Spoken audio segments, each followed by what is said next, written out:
welcome to today's video. Today's video is going to be about how to fix Samsung Mail app not loading in 2026. For that, the first thing that you can try and do is head over to your quick settings and switch between your Wi-Fi and mobile data. You may also try toggling airplane mode on and off on your device. If that does not work, what you can do is simply head over to settings on your device. Once you're inside settings, what you'll have to do is tap on apps and head over to search of apps.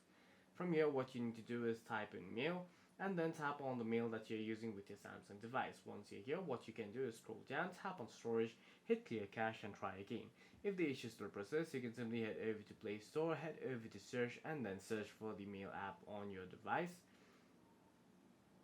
Once you've searched for the Yahoo Mail or Mail app, then simply update the Mail app by hitting the update button right next to the app. What you can do next is simply head over to your app drawer. If that too does not work, you can search for the Mail app on your device, long press on the Mail app and uninstall it from your device and reinstall it from the Play Store. For any further questions, please feel free to leave a comment down below.